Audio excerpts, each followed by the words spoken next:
Policy 1998-2010 कौमी तालीमी policy 2010 national education policy 1998-2010 conceptual framework कौमी तालीमी पॉलिसी 1998-2010 के सेकेंडरी एजुकेशन के हवाले से कुछ अहम नकात हैं, उसके ऊपर हम बात कर लेते हैं।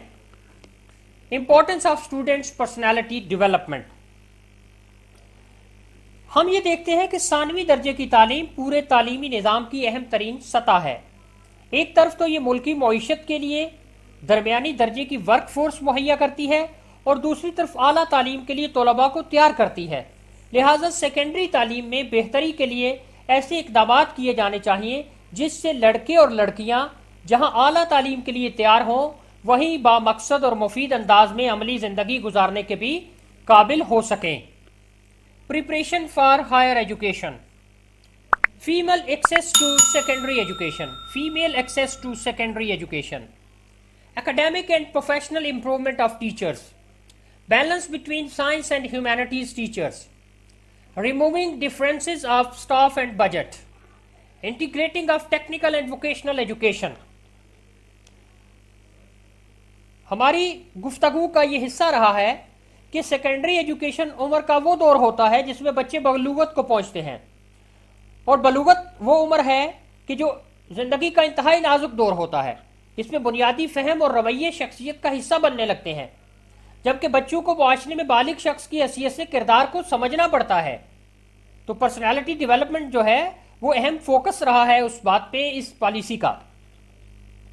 बच्चों को मुआशरे में बालिग शख्स की हैसियत से किरदार को समझना पड़ता है।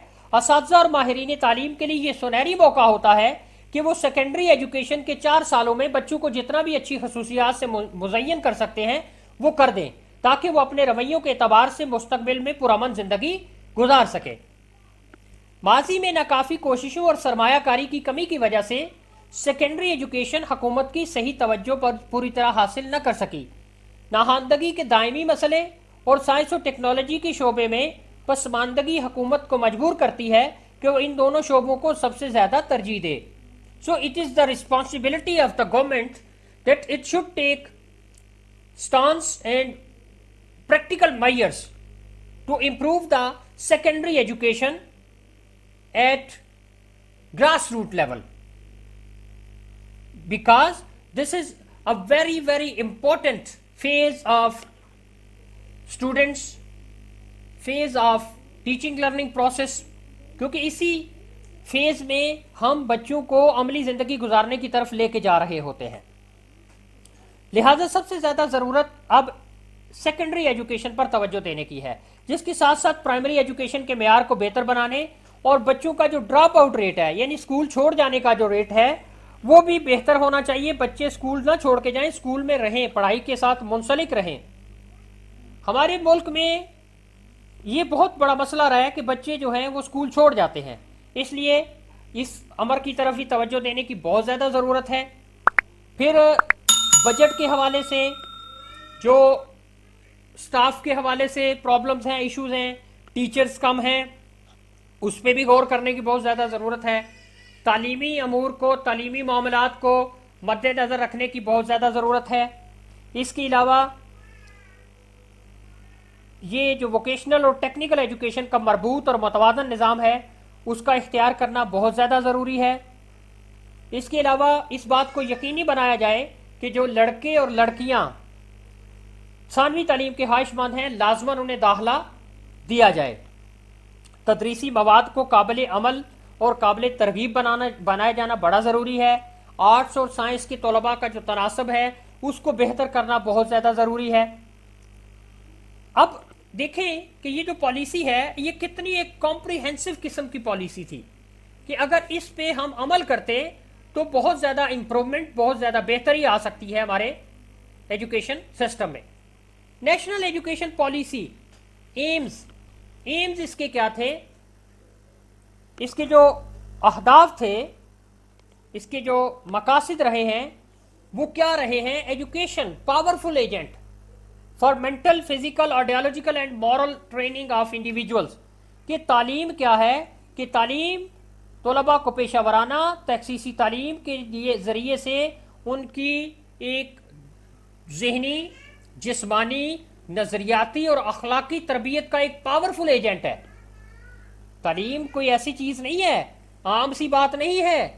تعلیم آپ کو علم دیتی ہے، آپ کو شعور دیتی ہے، آپ کو عزت سے جینے کا سلیقہ سکھاتی ہے تعلیم، آپ کو دوسروں کی عزت کرنا سکھاتی ہے تعلیم، آپ کو بہتر انداز زندگی اختیار کرنے کی سہولت دیتی ہے تعلیم، آپ کو بہتر انداز سے اپنی زندگی کے لیے رزق حلال کمانا سکھاتی ہے تعلیم، آپ دوسروں کو کیسے عزت دیتے ہیں یہ معیار بتاتی ہے تعلیم، آپ نے کس طرح سے اپنے علم کو، اپنے نالج کو ڈیلیور کرنا ہے یہ سکھاتی ہے تعلیم۔ کمپلسری اسلامک ایجوکیشن، یہ بھی اس کا ایم تھا اس پالیسی کا، unity and Islamic moral standards, یعنی طلباء کی اسلامی ریاست کے بہترین شہری کے پیش نظر شخصیت سازی کرنا، انہیں امن پسند اور صلحجو فرد کی خصوصیات سے نوازنا، یہ مین ایمز سے دس education policy. Basic necessities of life like food, clothing, housing, education and medical relief for all such citizens, یعنی جہاں پر بچوں کو تعلیم دینے کا عمل تھا وہاں پر ایسی سہولیات، ہاں وہ صحت کے حوالے سے ہو، خوراک کے حوالے سے ہو، رہائش کے حوالے سے ہو، ان کا مہیا کرنا بھی اس پالیسی کے اندر رکھا گیا تھا۔ ریموو الٹریسی، یعنی ناخواندگی کو ختم کرنا، and provide free and compulsory secondary education within minimum and possible period, ٹھیک ہے۔ Education training, agricultural, industrial development, other method for all, اس پہ بھی فوکس کیا گیا تھا۔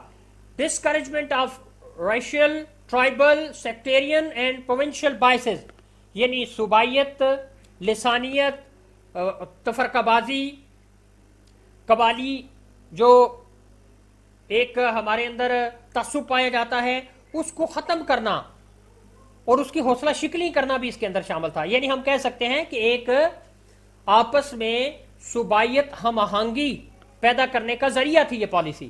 It reduce differences in the income and earnings, ٹھیک ہے، اور لوگوں کی جو ارننگز ہیں، لوگوں کی جو انکم ہے وہ مساویانہ انداز میں کرنا اور لوگوں کو بہتر طرز زندگی مہیا کرنا۔